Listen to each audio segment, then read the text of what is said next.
Paulo, muito embora ele reconhecesse que ele não tinha alcançado o estado de perfeição, ele tinha certeza da salvação dele. Quer dizer que a salvação não depende de você alcançar o estado de ausência de erro.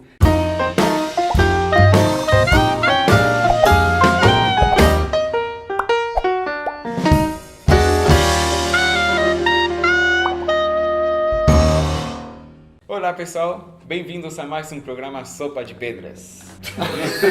Amém! Tá louco pra terminar, né? É pra concluir isso daí? A gente tá o dia inteiro aqui, galera. Tá o dia inteiro aqui. Eu com paixão. Vamos falar sobre o que hoje? Vamos falar sobre perfeição, ser perfeito, porque essa é a vontade do nosso Pai. Deus quer que sejamos perfeitos, que alcancemos a perfeição. Isso está escrito onde? Isso está escrito onde? Em Mateus capítulo 5, 48, lá fala aqui, ó, deixa bem claro, bem claro. 5, versículo 48. Sede, pois, perfeitos, assim como perfeito é o vosso Pai celestial. Então, quando eu ler esse texto, o que eu tenho que fazer? Eu vou pegar um papel branco, vou fazer uma lista e vou fazer, bom, Deus não faria isso, Deus não faria isso, Deus não faria, eu faço isso. Você faz algumas coisas, tudo que você faz, você sabe que Deus não faria, que você faz. E aí você começa agora a ir arriscando conforme você vai deixando essas coisas. E você vê qual é o padrão, né? Exatamente, aquele é o padrão, é Deus. O padrão é Deus. E aí quando eu consegui riscar tudo, a minha lista acabou, então agora eu sou perfeito. Show. Agora acabou. Quando a gente lê esse versículo aqui, esse único versículo, sede vós, pois perfeitos, como perfeito é o vosso Pai que está nos céus, a gente vê um chamado bíblico para a perfeição. Isso Deus está chamando você para ser perfeição. Isso para pode ser provocar perfeito. duas coisas. Ou você fala assim, vou desistir desse negócio, imagina eu ficar igual Deus, perfeito igual Ele. Ou também pode provocar outro efeito. Beleza, deixa comigo. Agora eu vou provar que eu também consigo alcançar esse nível, né? É isso mesmo. E a gente precisa chegar a uma conclusão, assim, quando a Bíblia fala que a gente precisa ser perfeito, o que é esse perfeito? Esse perfeito esse mesmo perfeito, essa palavra perfeição na Bíblia, significa a mesma conotação que nós temos, o mesmo conceito de perfeição que nós temos hoje aqui no Brasil, no ano de 2017. O que é perfeição pra gente? Para nós, perfeição é ausência de erros. Sim, quando a gente fala ausência de erros, a gente fala ausência de pecados. Então, hoje, para mim, ser perfeito é sem pecado. Sem erros, sem erro algum. Tipo assim, a pessoa vai fazer uma prova, uma ginástica rítmica, e aí ela fez perfeito, todos os passos, tudo bonitinho, e ela tirou nota 10, ou seja, ela foi perfeita, por quê? Porque ela teve ausência de erros, de pecados. E esse chamado bíblico, sede perfeitos, é a mesma coisa? O que Mateus quis dizer aqui? Qual é a relação de perfeição com santidade? Tem relação? Porque a Bíblia fala, né, que sem a santificação, ninguém verá o Senhor. Ninguém verá o Senhor. Então a gente tem que buscar a santificação também. Sim. Agora, o que eu acho legal é que, qual é a ideia que a gente tem de santo? Santo e perfeito, né? Dá para usar como sinônimo dentro da nossa concepção popular? Acho que dá para usar, né? Ou não? É que a gente imagina que perfeito é o objetivo final, né? Uhum. E santificação é os passos que a gente dá até alcançar a perfeição. Mas o santo, aquele cara ali é santo. Ele é perfeito. É perfeito. Ele é perfeito. Sem mácula. Então, a palavra santo a gente usa como se fosse perfeito. O cara quer ser santinho. Agora, o que eu acho interessante é que Paulo, quando ele ia escrever as cartas dele, ele chamava os crentes de quê? De santos. Os santos que estão em tal igreja, os santos que estão em tal igreja, ele se referia a eles como santos. Mesmo e quando dava bronca, né? Ele estava metendo pau, vocês estão fazendo isso errado, mas eles eram santos. Então você percebe que o santo, dentro do conceito bíblico, não é uma pessoa que não tem erro. O santo é uma pessoa separada, porque a palavra santo, né, tem essa conotação de separação para um propósito específico. Para então, ser santificado. Isso, é diferente com o propósito, é para Deus, para ser usado por Deus, né? Uhum. E a santificação, a gente entende que é um processo. Não é assim, hoje eu aceitei a Cristo e eu sou santo no sentido de não ter mais erros. Não, eu aceitei a Cristo e eu sou santo.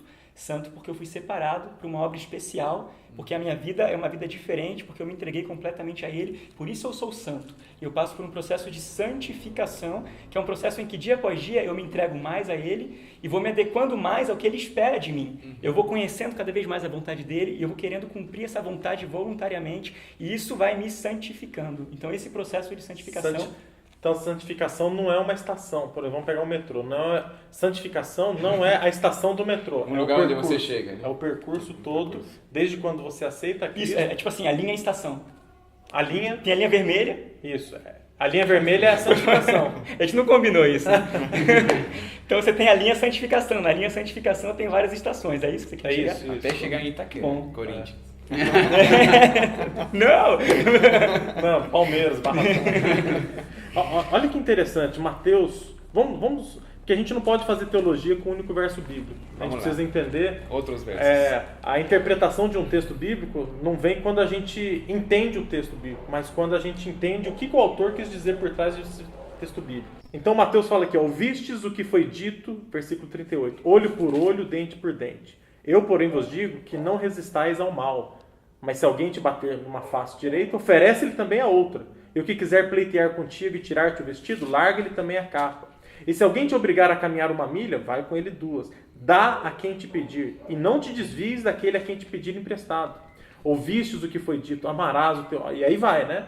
Falando sobre amor. Amarás o teu próximo, aborrecerás o teu inimigo. Eu, porém, vos digo, amai os vossos inimigos, e bendizei, versículo 45, para que sejais filhos do vosso Pai que estás nos céus. Pois se amardes os que vos amam, que galardão havereis? Não fazem os publicanos também o mesmo? E se saudardes unicamente os vossos irmãos, que fazeis demais? Portanto, quando fala portanto, é uma ligação. Concluindo, sede também perfeitos, como perfeito é o vosso Pai que está nos céus. E aí Lucas descreve essa mesma passagem, Lucas 6,36, de uma maneira igual, só que diferente. Olha que interessante. Estamos falando do Sermão da Montanha. Né? Sermão da Montanha, narrado por Lucas, olha só. Amai os vossos inimigos, 6,35, mesma coisa. E o versículo 36, sede, pois, misericordiosos, como também vosso Pai é misericordioso. Os dois estão descrevendo as mesmas palavras de Jesus, só que Mateus usa a palavra perfeição e Lucas usa a palavra misericórdia.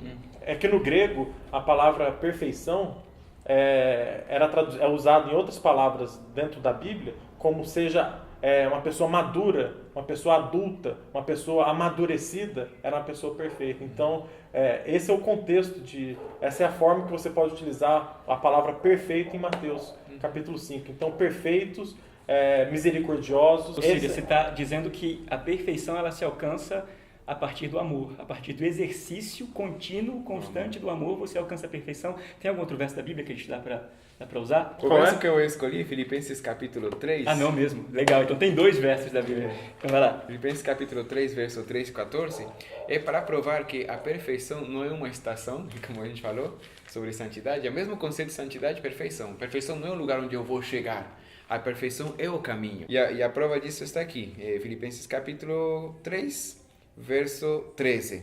Irmãos, quanto a mim, não julgo que eu haja alcançado, mas uma coisa eu faço, e que esquecendo-me das coisas que atrás fico avançando para as que estão diante de mim. Ou seja, Paulo fala assim, seguinte, estou na luta, estamos indo, né? Eu não alcancei ainda. E ele falou, não sou perfeito. E aí, verso 14, prossigo para o alvo, pelo prêmio da soberana vocação em Cristo Jesus. E agora vem um ponto, verso 15.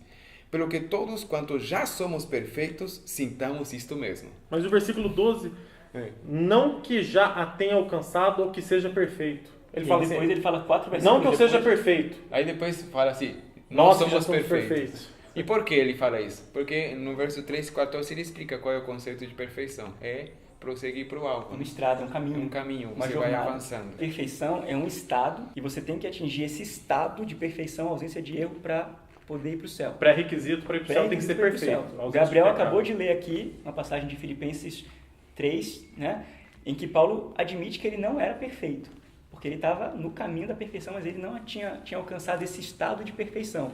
E esse mesmo Paulo fala em 2 Timóteo 4, 7 e 8 o seguinte: combati o bom combate, completei a carreira, guardei a fé.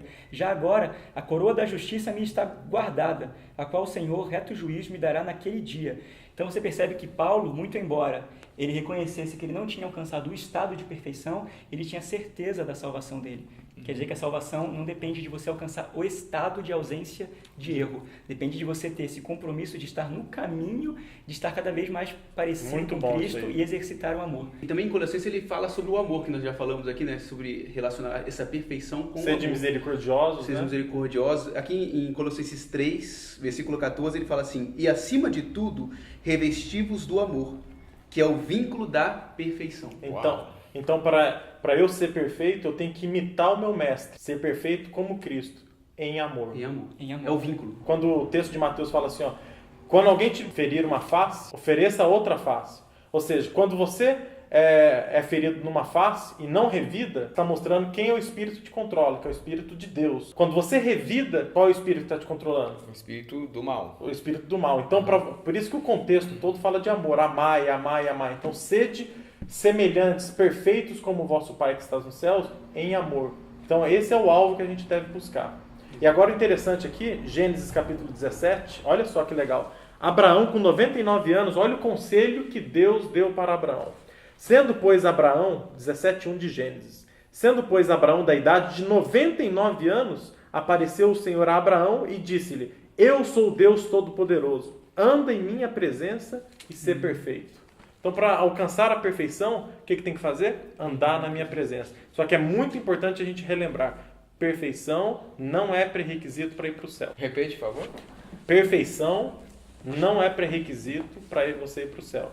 O único pré-requisito para ir para o céu é Marcos 16:16. A perfeição como estado. 17:3 de João. Estacionário não é pré-requisito, mas se você é perfeito em Cristo, né, então você é perfeito porque está na ligado verdade, a Ele. No momento em que aceito a Cristo, estou perfeito. Exato. Por quê? Porque outra conotação estou de perfeição. perfeito em Cristo, como o Cleiton leu. Isso. Perfeito em Cristo. E não é simplesmente você saber intelectualmente que você depende de Cristo, é uma atitude que você toma de segui-lo. E a maior prova disso, né, o verso mais claro da Bíblia que fala sobre perfeição é o diálogo de Cristo com o jovem rico. Então, Mateus 19, o jovem rico se aproxima de Jesus e ele diz que ele quer saber como alcançar a salvação, como herdar a vida eterna. E ele fala que ele já cumpre os mandamentos todos. E aí Cristo fala para ele o quê? Se você quer ser perfeito, vamos lá, Mateus 19, 21. Disse-lhe Jesus, se queres ser perfeito, vai, vende os teus bens, dá aos pobres e terás um tesouro no céu. Depois vem e segue-me. Então tem duas coisas importantes, né, nessa solução que Jesus deu. Se você quer ser perfeito, você vende aquilo que você tem, se preocupa mais com os outros, né? Exatamente. É uma expressão de amor. E o mais importante, depois você me segue. Então a perfeição está em você seguir a Cristo, por isso que a gente é perfeito em Cristo através de uma expressão de amor constante para com outras pessoas. Isso é perfeição segundo a Bíblia. E quando a gente aceita Cristo também, pela fé, o caráter de Cristo é imputado para a gente um caráter perfeito e a gente é considerado perfeito, declarado justo diante do Pai. Não são nossos erros que vão nos tirar do céu. O que vai nos tirar do céu é a falta de renúncia própria e falta de seguir a Jesus. Porque se renunciamos e seguimos a Jesus, seremos perfeitos. Exatamente. Porque a perfeição dele estará em nós. É isso aí, pessoal. Se você gostou, como é que faz? E você que é bom. Você curte, você compartilha, você comenta. Continue acompanhando nossos vídeos e gostaríamos que você fizesse disso não apenas um benefício para você, mas compartilha com as pessoas que você gosta, que você quer ver no céu, juntinho. Perfeito? Perfeito. Perfeito.